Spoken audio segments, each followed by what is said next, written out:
Welcome to Rome Overlanding. Enjoy the ride. My name is Adrian Abrahams and we are here in Mozambique, and it is a little bit overcast, but it is going to be absolutely beautiful. Mozambique is quite a tropical location, beautiful white sand beaches, and I can't wait to show you everything that we're going to be going through. I met up with our guests yesterday. It was a 2-day push to get here. We are just north of Shai and it is a beautiful location. Our guests for this show are Mary, Hannah and Andy from Expedition Rove. They are on their way all the way up through Africa, and we're going to be kind of seeing how they plan their trips, how they stay away from home for so long, and what's kind of keeping them motivated, keeping them going. It's a very different mindset traveling for a year at a time than traveling for weekends, weeks and months. You really got to think big picture, long term. Budget becomes incredibly important. Your timelines you can spend in places become important, and it becomes really taxing being away from family for so long. So join me as we travel with them for a week through Mozambique and have a look into their lives and how they travel and what goes on in their minds. So, welcome to Mozambique. Mozambique is around 5 hours from Johannesburg via the Komati-Poort border, where my journey began several days earlier. The plan was to meet up with Andy and MH just north of Shai, and our next few days would take us all the way from the town of Chidingwele to Vilanculos, taking the path less traveled and exploring areas off the beaten track around Inhambane and Tofo on our way up. It's a first for us all, and this is bound to be one awesome adventure. I'm Andy Ellis, and I'm one half of Expedition Rove. I'm Mary Hannah, and I am the other half of Expedition Rove. So this all started for me, I think, looking back, was probably when I was in the British Army. I was a paratrooper at the time, and we went out to Kenya, and we'd be driving around in Land Rover Defenders out there.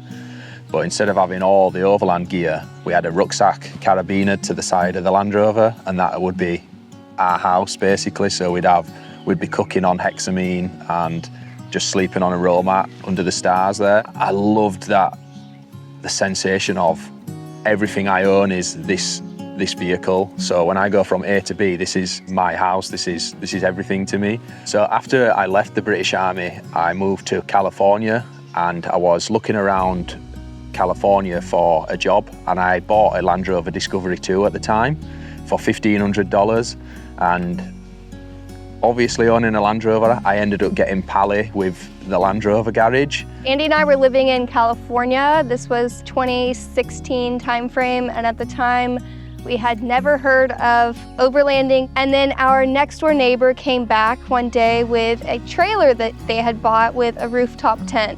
And I was like, what is this magical contraption that you've got on top of this trailer? We ended up buying it from them secondhand, and then from there we were already into the camping scene, but that was really the first time we got into the overlanding world. Still not knowing that we were part of an industry or a world called overlanding, and we really started to go out as often as we could. It got to the point that we were going out nearly every weekend, that we actually started renting out our apartment on Airbnb to then fund the trips that we were going on. I think it was just a natural evolution from there. Like, you start to buy a little bit more, you get more into it, you figure out what your needs are. And then after the 2-year mark was when Andy's visa was running out, and we decided to go from, the longest trip we had ever done at that point was 4 days. We decided to go full throttle into a 9-month trip down the Pan American. I realised that I was not ready to go back to England yet, and I could see we're in California here, and I'm looking at the map and I'm thinking, well, Mexico's just a few hundred miles below us, and then from there you've got Guatemala and so on and so on. So I thought, well, I'm now a bit more confident in fixing and maintaining my own vehicles. I've got the vehicles here, my visa's about to run out, so I said to Mary Hannah, I really think we should pack up his apartment and just head south and see what happens. So I was more set on it. Mary Hannah took a bit more convincing. The decision to go was definitely easier for Andy than it was for me. At the time in California, I was working a 9-to-5 in the media marketing magazine world. And when Andy first brought up the idea, or really the decision of doing this trip, I just was like, oh, that's a hard no right now. I think it was more fear-based than anything. The fear of not having a 9-to-5 to come back to. I felt very comfortable and confident in my career at the time. I think it's always difficult to leave the comforts of home, and it's very difficult to leave what you know. And everyone in my entire life, friends, family, the people I looked up to, all had 9-to-5 careers. And you're looking at the news and people's telling you, like, you know, if you go into Mexico, this and this is going to happen to you, or crossing through Honduras and El Salvador. And so obviously I looked into that and see how bad it is, and then I soon realised there's a lot of people doing it, and there's a lot of people not getting captured or kidnapped or whatever, hardly anyone pretty much. So once I feel like it's safe enough to take Mariana through, then I'll go for it. So Andy, over the next couple of weeks, started to kind of work on me and showed me Richard and Ashley from Dust to Glory and Overland, and just really started to open my eyes up that there was other people doing it. Kind of gave me the confidence of, okay, if they're doing it, we can do it too. And that's really when we started to shift our energy, or at least I started to shift my energy into, oh no, this is way too scary, we're not going to be able to make it happen, into how can we make this happen, and let's run with it. So we finally hit the road, and that just kind of opened up and completely changed the trajectory of both Andy and my life. We did California to Argentina. Naively, we thought that was going to take 4 months. It ended up taking about 9 months to do. But I think on that trip, we really realized that you don't have to necessarily have the typical 9-to-5 life, and it opened our eyes up that there might be a way for us to continue to do these trips. Once I realised I've got the time, I can't just do a little in and out loop. I then look at the map and I think, well, if I can go to Baja, well, I can go to mainland Mexico. If I can go to mainland Mexico, I can get to Panama. If I can get to Panama, I can get to Argentina. And at that point, you start looking at the world and you think, it's pretty much all just connected, and all, if you can drive from that point to that point, just keep going. We ended up meeting a friend named Darcy who was considering doing Africa, and it was around a campfire in Colombia that the conversations really started about, okay, maybe we should do this trip too. And then in Bolivia, we ended up on an auction site and bought Tango sight unseen back in the UK. Finished off the Pan American trip, flew home to California. At the time, we were still renting our apartment out. So Andy flew straight back to the UK, started getting things ready on Tango and getting ready to be built out. I sold off everything in California and then drove all of our remaining belongings back to Texas before flying to England to meet up with him. We did the build on Tango over a 4-month period, and then we shipped it down to Africa. Obviously, you guys know how that happened, so March of 2020 didn't work out great for us, but everything happens for a reason. We still got to do the UK to the Arctic Circle trip, and then the UK to Turkey trip, and now we're here in Africa 3 years later, so it's come full circle. We shipped to Durban, and then we headed into Lesotho, and then from Lesotho we had to beeline down to Cape Town. We started heading north again, and at first everything were really fast paced, and I sort of enjoy that way of life. I want that sense of adventure. Part of the reason that I really wanted to come to Africa goes back to I was about 10 years old, and my granddad used to come to Africa every so often. And he is not a professional photographer, he's a dentist by trade, but on all of his trips, he would bring his camera and he would shoot these incredible wildlife photos. And each of his trips, he does a book of the trip, you know, a coffee table style book, and he would bring those to us. So we were in Texas at the time, I was about 10 years old. He had just come back from Kenya, I believe, and brought this beautiful book of all of these lions and ostriches and wildebeest crossing the Mara River.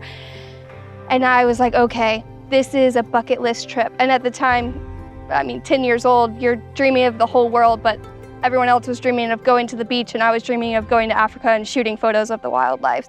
Landing here, doing our first game drive was very emotional for me. I was so excited to just be here and realizing that little tiny 10-year-old MH dream. And it's been quite cool for me from that perspective to come full circle and just get to experience this. I'll pick the general point A to point B, and Mary Hannah will fill the gaps with like nice things to do. For some people, they might want to take 2.5 years. For us, we're probably somewhere in the middle there. Like, we don't want to go too fast, because then we're just racing and you're going past everything and missing these things. But then I don't want to go too slow, because then I start thinking about what's next rather than enjoying exactly what I'm doing now. You can make it your route however you want it. There's no right or wrong way to do it.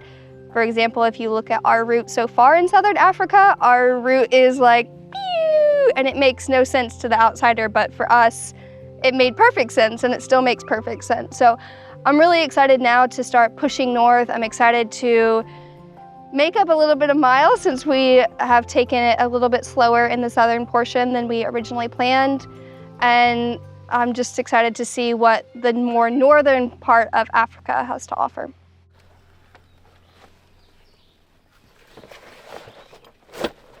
Somebody's got to keep this place clean. To be fair, Andy does a good job. Up until now, it's been pretty cold. Don't believe what they say about Africa being red hot. It's been freezing since we've been here. But now it's starting to warm back up, so the sleeping bags are going to go away. I wasn't expecting to have woolly hats on and sleeping bag with a down cover over us at night time, but that's why you travel to these places, to find out what it's like.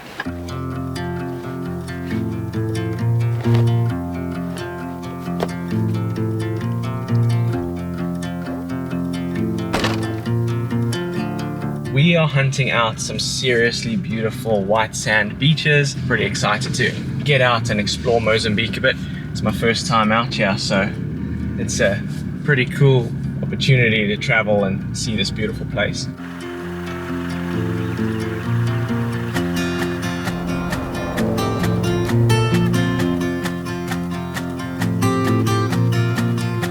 We were in search of somewhere to get groceries, but had no luck finding a decent store, so we ate up some scenery instead. We eventually decided to get some fruits and veg from some of the local market stalls, because we'd be heading out into the more rural areas of Mozambique for the next couple of days and really needed something to cook up.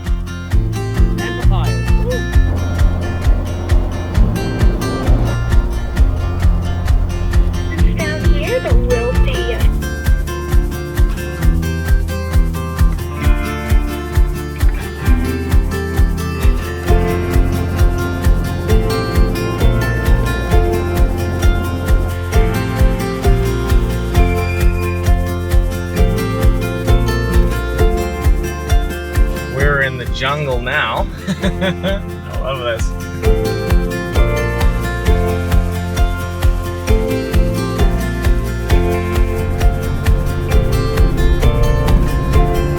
Just some coconuts in the road. They are moving them right now.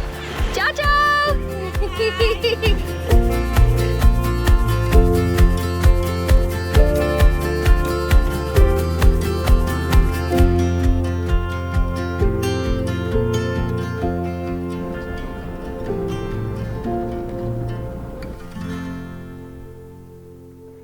Snack attack time. Hungry! Not snack time. We're gonna have a proper meal.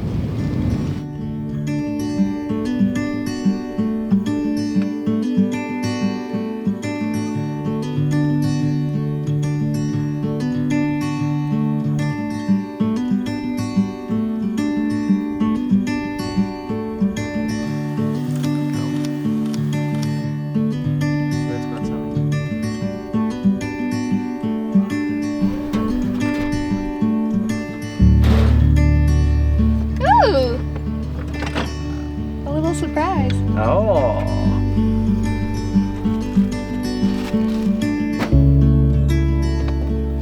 Wow, this looks like good tomatoes. If we pass her again, we'll get some more. These colors. I think this is gonna be pretty tasty. I don't really think you can beat having a good, colorful, fresh meal in the middle of nowhere. Go in Adrian's air fryer. sure how it'll turn out. Okay, now we're cooking. Now we're cooking. What are we cooking? We just got a little bit of pasta going on here. Little shell scoops for the mince. I think that's a great little combo. Then we got some garlic baguette. Garlic baguette's gonna get warmed up in the air fryer. Oh, Get it all nice and crispy and melted butter and everything. Crispy and nice like.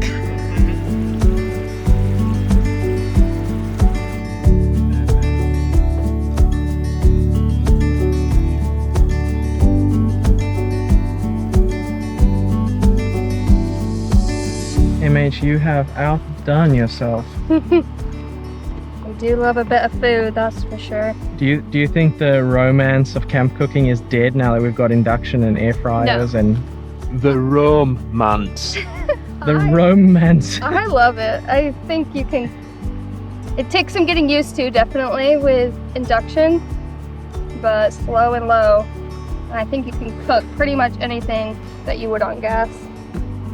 This looks sensation.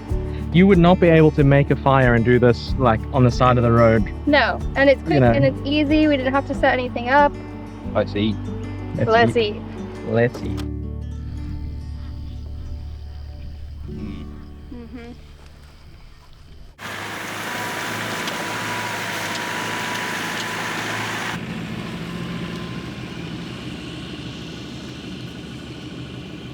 So there is two options up here. We can either continue on towards Tofo Beach, which is where we were originally going to camp tonight, but I'm thinking since it's 3 o'clock in the afternoon, maybe we check out this camp. We're about 2 miles away. It's right on the coast, and see what it looks like. And then if it's good enough, we'll stay there tonight, and then tomorrow we'd actually be able to finish off this trail, which would be pretty cool to see since there's so many little villages and all that, rather than taking the tarmac and just beasting it all the way up to Tofo tonight.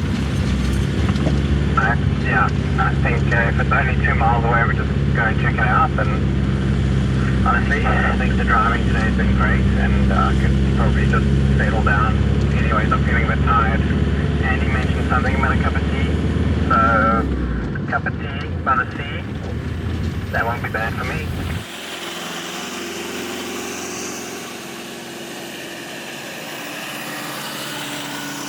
One of the guys who runs the lodge that we've been trying to find at the campsite, he's come and found us, so he's going to show us now where we're going to go.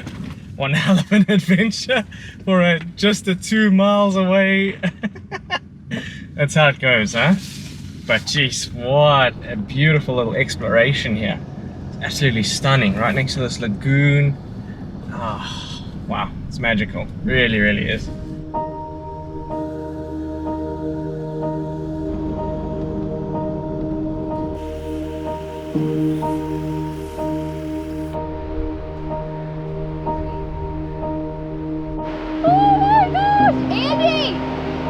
They jumping, huh? That is pretty sick, to be fair.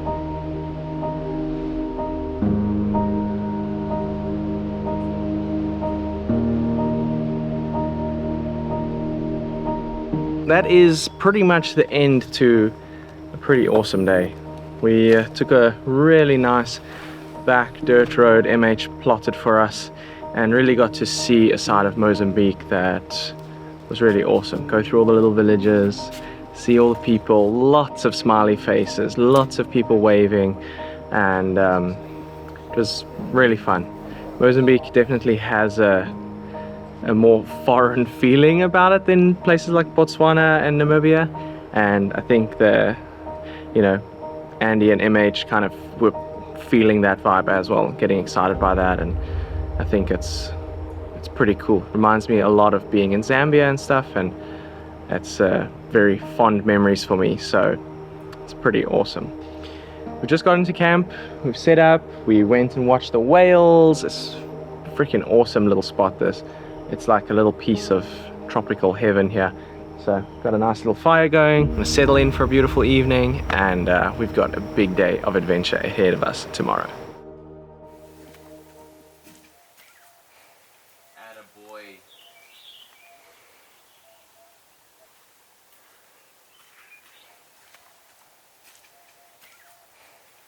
people get really caught up on saying we need this vehicle that has all spare parts, or say for instance you're going to do a Trans-Africa trip, you need like a Hilux or whatever because there's spare parts anyway. But I think one thing that is a very important thing that gets overlooked is that you need a vehicle that you love.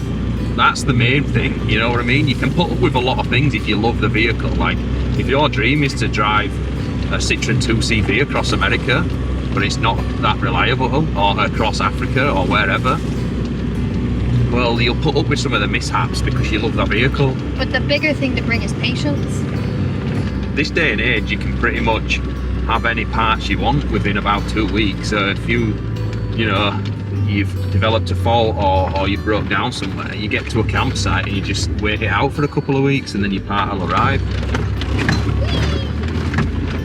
Whatever can go wrong will go wrong. So even if you have the perfect setup and it's the most reliable vehicle and you have all the gear, it's gonna be like that one random thing that you either didn't think of, or that one random part that's usually so reliable that ends up going. So it's like you can definitely bring too many spare parts and you can definitely have too much gear, and so it's trying to find that balance of like what is the essential stuff and what do you bring patience for and what do you like prepare for. There's stuff on a long trip that you simply can't prepare for. So I think two biggest things is always like patience and then a bit of grit and determination, perseverance to just keep your eyes on whatever the goal is, whether that's traveling all the way across Africa or if that's finding every single bird that you can find or whatever that is for your own trip. Is like, as long as you have that drive and a little bit of patience, that combination of those two things mixed with a little bit of adaptability and flexibility, and you can pretty much do anything on the road. Just a little idea. So there's I think it's like a beach town or something. We're probably 20 kilometers away, but maybe we could go in and have like a late breakfast, early lunch, little halfway kind of point before we push on. Yes, I want to go here. Looks pretty cool. This looks great. Yeah. You think they've got lunch? Hopefully. If not, there's quite a few places along this stretch.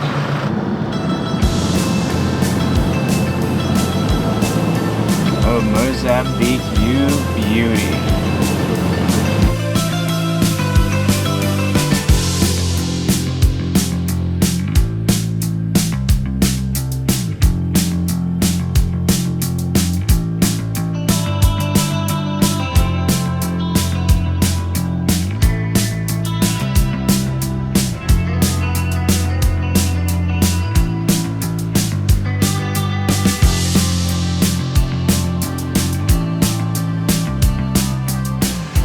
Paradise called. We're not coming back. This is amazing! Like when we come down there, there's just these little grass, Tiki huts and little stuff. tiki huts. Everyone's just walking out of the ocean like they're in Baywatch from diving. It's beautiful. So this is the safety stop, snack bar, fish and chips and cold beer. That sounds like is it past 11 o'clock yet? We're not allowed to drink. We said today we're not going to drink. You said see, this morning about yeah, but you do see the rules have changed. There's a beach. The game has been changed. That guy was asking us if we want to buy some lobster from him. Maybe we could buy some lobster. I think it would be sick. Could be good. Could be good. This looks fantastic. Oh, I like it.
Wow, that was a great little stop. Had a nice fish and chips. We picked up some crayfish for dinner tonight. And really such a beautiful little spot. This is what I really imagined Mozambique, living up to expectation. But we're going to continue our journey onwards. So Andy, how's the driving experience been here in Mozambique for you? Just as we come around that corner into like a big whoop section. That's what it's all about.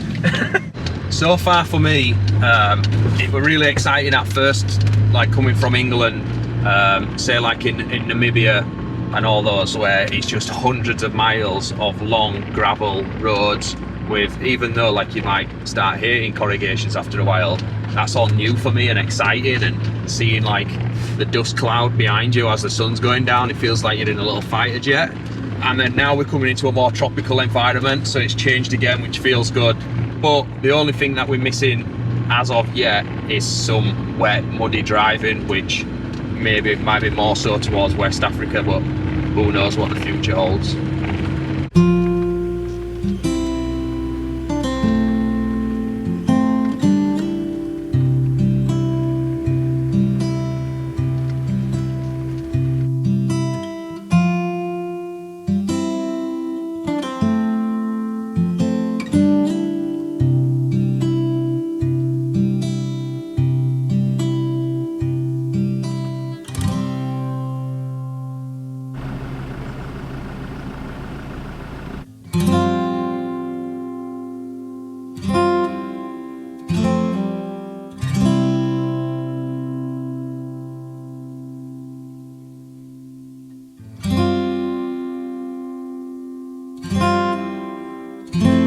We're looking at our future life out there, Oh yeah?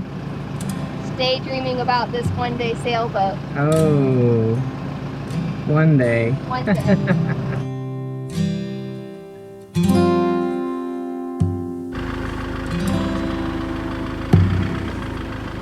That's been sick.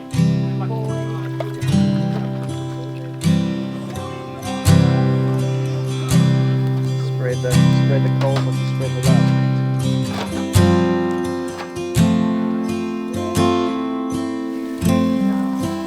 MH, Yeah, are you stoked? I'm so stoked right now. I love lobster, but I've never done anything like this before. So what you got going in there? Oh, we got a little bit of butter, lemon, garlic, some herbs, or herbs, depending on where you are in the world, and some trusty, just finished it off with a little bit of 6-gun. Ooh, sounds good. Looks good. Yeah, we got to just suss out how to actually cook this properly, but we got a bit of a, we got a little bit of advice from the chef at the restaurant today. I feel good. I feel pretty good about it. I'm seeing some different styles here. I'm seeing you've gone for the full slice. No, I went all the way down. I've gone for just the tail. Straight to his noggin. This is going to be interesting. Looking forward to it. Go first. Okay, you got it.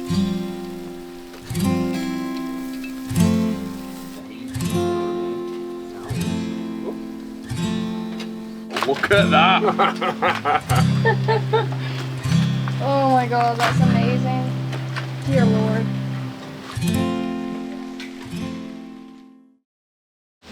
Another beautiful morning of tropical fruits. Mozambique.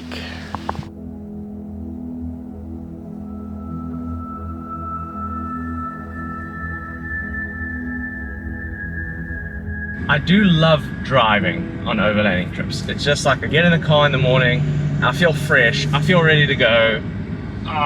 It's so good. To be honest, if you didn't like driving, overlanding's probably not for you, is it? We had a decent stretch of tar road to cover today, and it felt weird to be inflating tyres and tweaking the shock absorbers. You know you've been on a really good adventure when you've been in 4x4 for a couple of days. We now begin the journey forward to Vilanculos. So we're actually a kilometre away now from the Tropic of Capricorn. We've been making our way up north pretty decently. Yeah, the last time we went across the Tropic of Capricorn, we were actually in Namibia on the west coast of Africa, pretty much. I think it'd be silly not to get a picture if there's a sign here.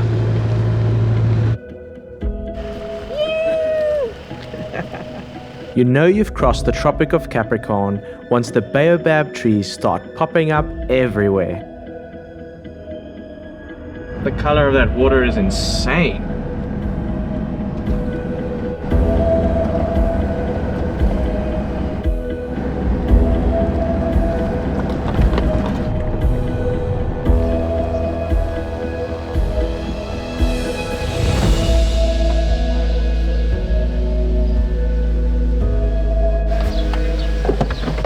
Such a good feeling to get in your house every day and think, dang, you've got a nice house. Some things just never get old. Palm trees through the mozzie net.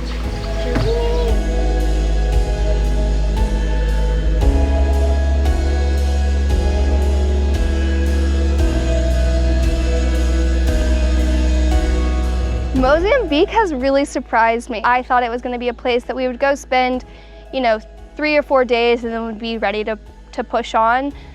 But it's so tropical here. It reminds me so much of Central America. Really feels like we're on some little island, some little paradise. So it's been a really cool contrast for both Andy and I think it's neat because everywhere that we've been so far has either been mountains and quite lush, or bush and deserty. So this is a completely different side to Africa that we haven't seen so far on the trip.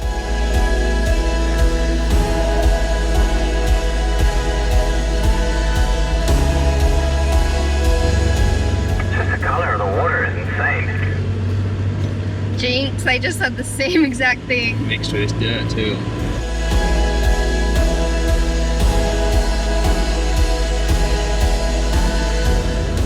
So we're just pulling into our last camp of this trip with Adrian, and looks like a really nice, a little bit too luxurious for us maybe, we'll see. Really nice looking spot though. There's a nice lapper out there.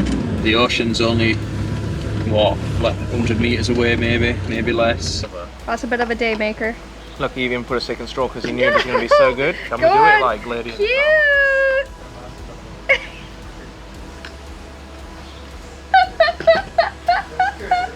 That's real good, huh? What do you think? Now I'm going to look at these coconuts on the road a little bit differently, huh?